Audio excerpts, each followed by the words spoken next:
আসসালামু আলাইকুম প্রিয় শিক্ষার্থীবৃন্দ, সবাইকে অনেক অনেক প্রীতি এবং শুভেচ্ছা জানিয়ে শুরু করছি আমাদের আজকের ক্লাস।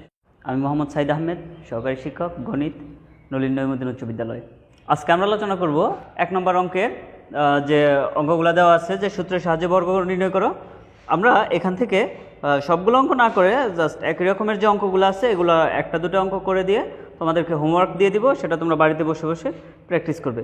যেমন আমরা যদি একেবারে একের ক নম্বর অঙ্কটা সমাধান করি, এখানে বলা আছে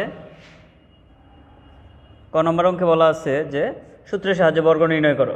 সূত্রের সাহায্যে বর্গ তার মানে একের ক, এখানে বলা আছে 2a + 3b, 2a + 3b, এটাকে আমাদের সূত্রের সাহায্যে বর্গ নির্ণয় করতে হবে।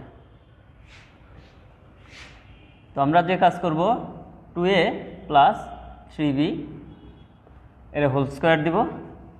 আর যেহেতু এখানে প্লাস, এটা প্রথম অংশটুকুকে আমরা এ মনে করব, এই পরের অংশটুকুকে আমরা এটাকে এ মনে করব, এটাকে বি ধরে নিব। তাহলে a + b হোল স্কোয়ার। তাহলে আমরা এই সূত্রটা প্রয়োগ করব।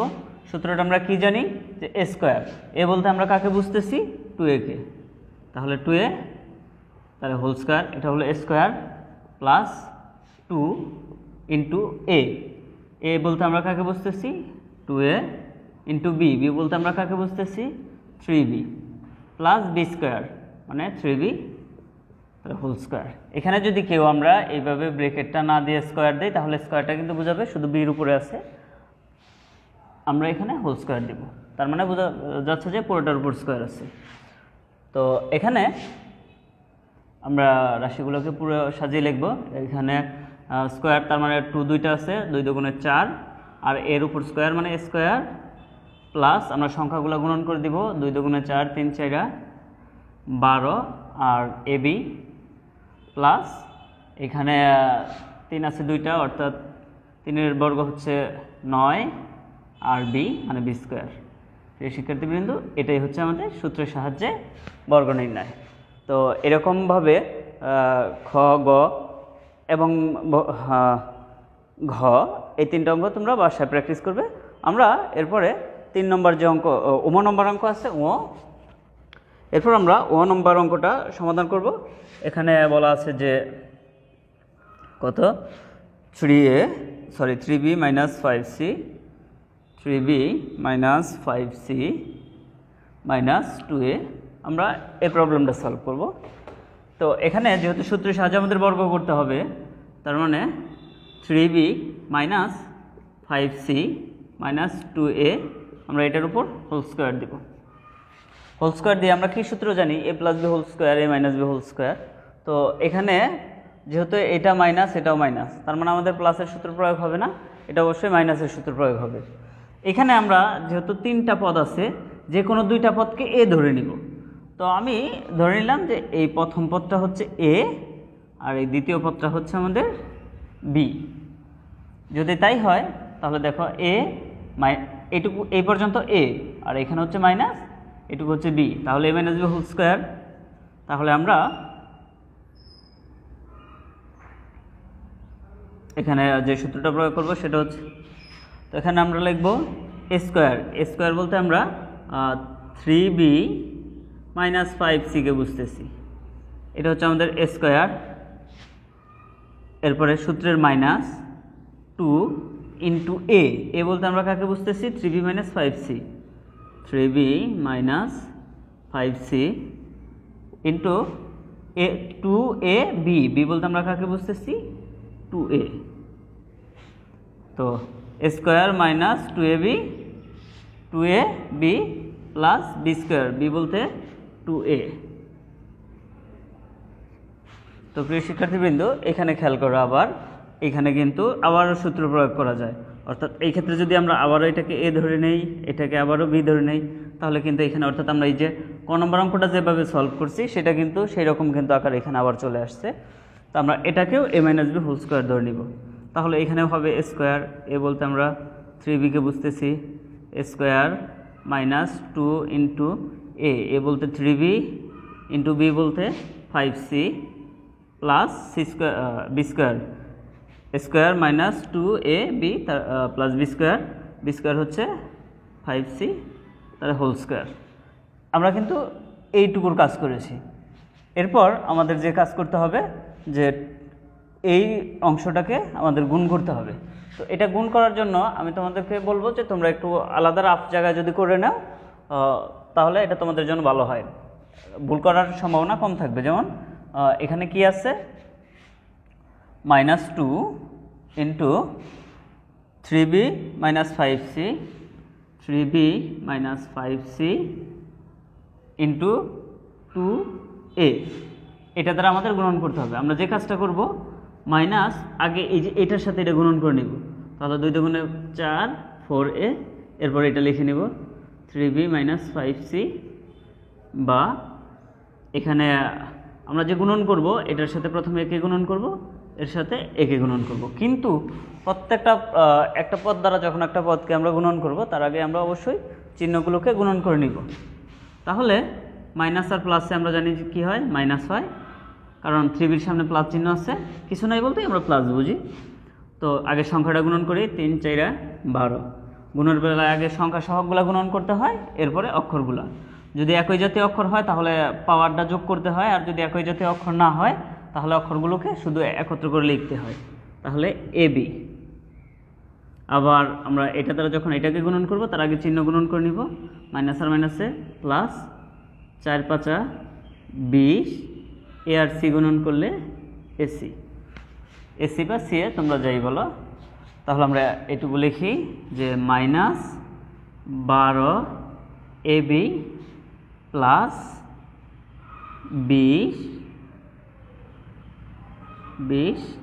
এসি প্লাস, আমাদের কিন্তু এটুকুর কাজ শেষ হয়ে গেল। এরপর আমরা এটা ভেঙে লিখি, কত হবে 2 এর বর্গ 4 আর এর বর্গ স্কোয়ার। এরপর আমরা এই লাইনটা এভাবে ভেঙে ভেঙে লিখি, অর্থাৎ সাজিয়ে লিখি। এখানে 3 এর বর্গ 9, b এর বর্গ হচ্ছে b স্কোয়ার, মাইনাস সংখ্যা সহগগুলো গুণন করি, 3 5 15, 2 গুণে 30, b আর c গুণন করলে হয় bc, প্লাস এটাকে গুণন করলে আমরা পাবো 5 5 25 c স্কোয়ার। এরপর যা আছে তাই, -12 AB plus 20 AC plus 4 square. এরপর তোমরা চাইলে যে যে পদগুলোর সাথে বর্গ আছে সেই পদগুলো শুরুতে লিখতে পারো, অথবা যদি এখানেও অ্যান্সার লিখে দাও তাহলে কিন্তু আমাদের অঙ্কর সমাধান হয়ে গেল। তো প্রিয় শিক্ষার্থীবৃন্দ, আশা করি তোমরা বুঝতে পেরেছ। আমরা যদি বর্গ সংখ্যাগুলোকে আগে লিখতে চাই তাহলে প্রথমে দেখো এখানে 4 স্কোয়ার আছে। আমরা বীজগণিতিক রাশি যে কোনো পদ যে কোনো জায়গায় লিখতে পারি, কিন্তু আমাদের যে বিষয়টা মনে রাখতে হবে যে প্রত্যেকটা পদের সামনে যে চিহ্নগুলো আছে এই চিহ্নগুলোকে অবশ্যই আমাদের সাথে নিয়ে নিতে হবে। তো আমরা তাহলে এইখানে প্রথমে আমরা একে লিখি 4 স্কোয়ার, 4 স্কোয়ার, 4 এর সামনে যেহেতু প্লাস আছে সামনে প্লাস দিতে হয় না।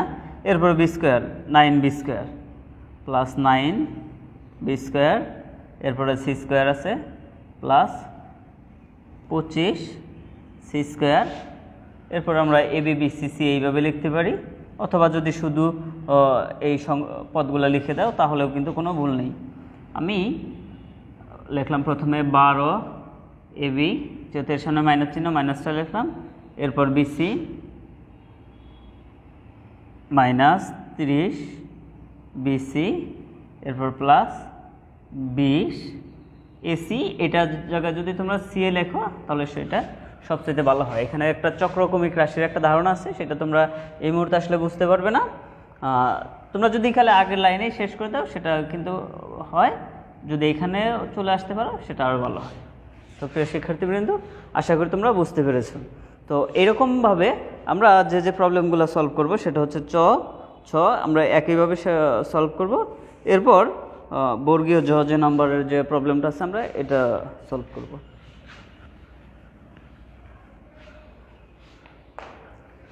বর্গীয় জ নম্বরে আমাদের আছে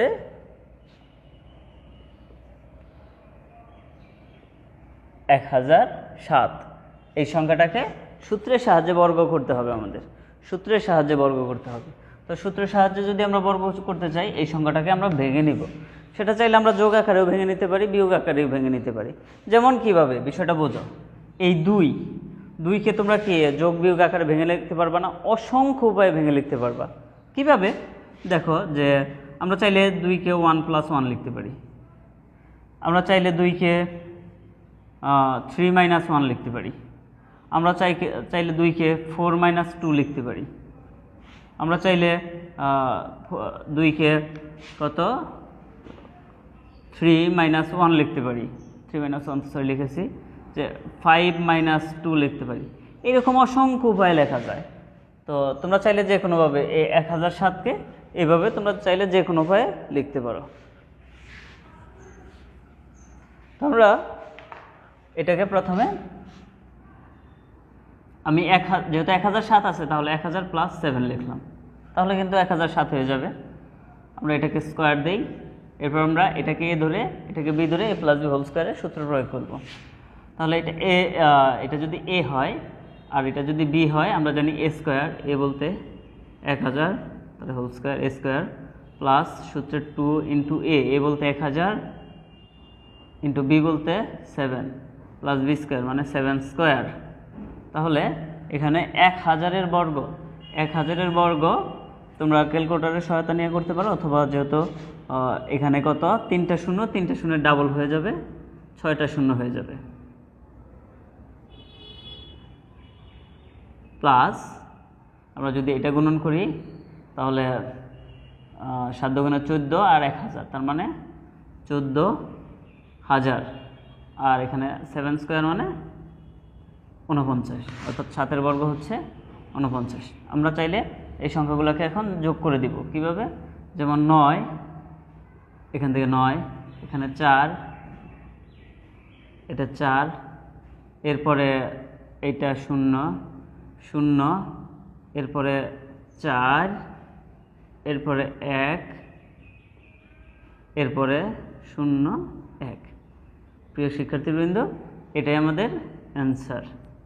আশা করি তোমরা বুঝতে পেরেছো। আমরা যদি রেজাল্টে 10,14,049, 10,14,049, আশা করি তোমরা বুঝতে পেরেছো। তো এইভাবে আমরা অঙ্কগুলো করব। তো প্রিয় শিক্ষার্থীবৃন্দ, আশা করতেছি তোমরা সবাই বুঝতে পেরেছো।